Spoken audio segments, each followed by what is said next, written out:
श्रीमद् भागवत कथा दशम स्कंद। कृष्ण जन्म मथुरा लिया, ब्रजलीला सुखधार, भक्तों की रक्षा करी, पापी कंस पछार। 28वां अध्याय। नारद जी का नंदराय जी का वरुण लोक में जाना। शुकदेव जी कहने लगे, परीक्षित, कार्तिक शुक्ला एकादशी को नंदराय जी ने संध्या वंदन करके एकादशी का व्रत रखा। दिन भर तो पूजन में व्यतीत किया। दूसरे दिन द्वादशी की एक घड़ी थी, इसलिए द्वादशी में पारण करना आवश्यक जानकर वे एक पहर रात शेष रहने पर ही उठ बैठे और गौओं को लेकर यमुना स्नान के लिए चल पड़े। जिस समय वे यमुना जी के नंद घाट पर स्नान करने के लिए यमुना में घुसे, उस समय जल मार्गों की रक्षा करने वालों ने वरुण देवता के पास जाकर सूचना दी, स्वामी, इस समय एक मनुष्य यमुना जल में धंसा है। उस समय वरुण देवता ने उन्हें पकड़ कर लाने की आज्ञा दी। आज्ञा पाकर वरुण देवता के पहरेदार नंद जी को नागपाश में बांधकर अपने स्वामी के पास वरुण लोक ले गए।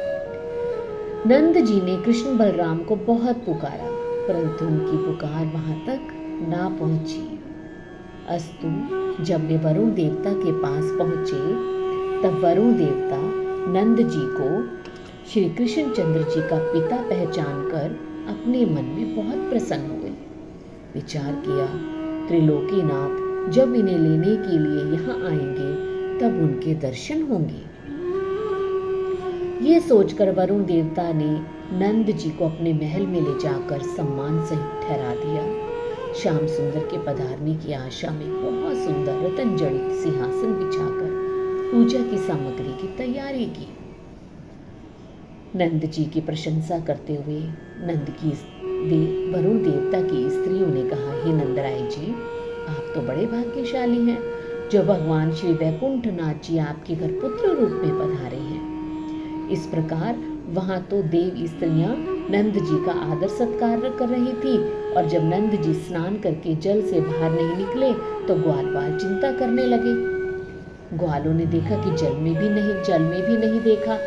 तब वे यमुना तट पर रखे हुए नंद जी के वस्त्रों को उठाकर कृष्ण के पास ले गए। यशोदा विलाप करती हुई कहने लगी, ऐसा न हो कि रात को घड़ियाल आदि उन्हें निकल गया हो।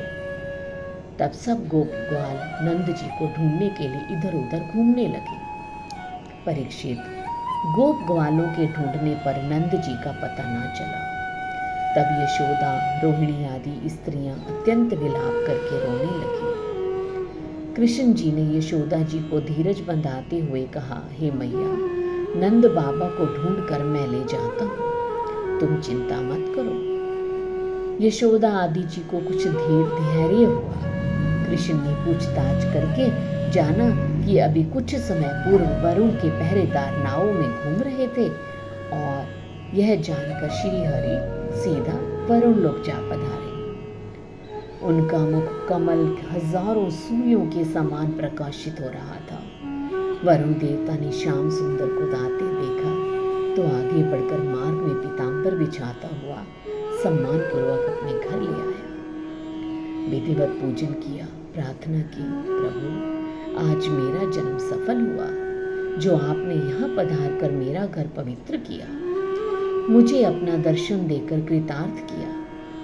हे दीनानाथ, इसी लाभ को प्राप्त करने के लिए मैंने नंद जी को अपने घर में रोक रखा था, अन्यथा पल भर में ही उनके स्थान पर पहुंचा देता।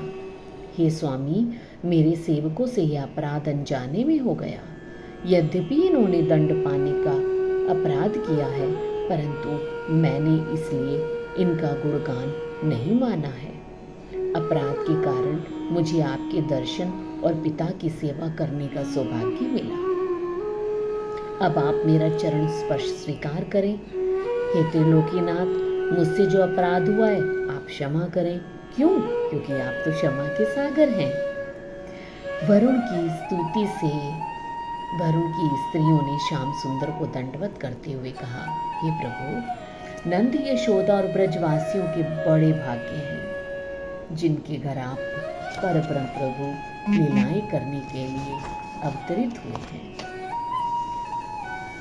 हे परीक्षित, विनय करने के उपरांत वरुण देवता नंदराय जी को श्याम सुंदर के पास ले आए। कृष्ण को वहां उपस्थित देखकर नंदराय को प्रसन्नता हुई, उसका तो वर्णन ही नहीं किया जा सकता। नंद ने देखा कि वरुण आदि देवता कृष्ण के चरणों में मस्तक रखकर प्रणाम करते हैं, तो मन में कहने लगे कि बड़े अभागे, मैं ऐसे पुत्र का पिता। वरुण देवता ने श्री हरि और नंद जी को रत्न मणि आदि की बहुत सी भेंट दी।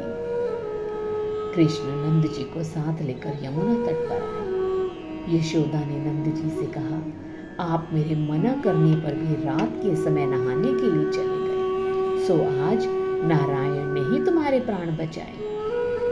नंद ने यशोदा को उत्तर दिया, अरे बाबली, मैं भगवान वैकुंठनाथ का पिता हूं, मुझे कोई भय नहीं पहुंचा सकता। यशोदा बड़ी प्रसन्न हुई। नंद जी ने ब्राह्मणों और याचकों को दान देकर अपने जाति भाइयों को मिठाई बंटवाई। इति श्री 28वां अध्याय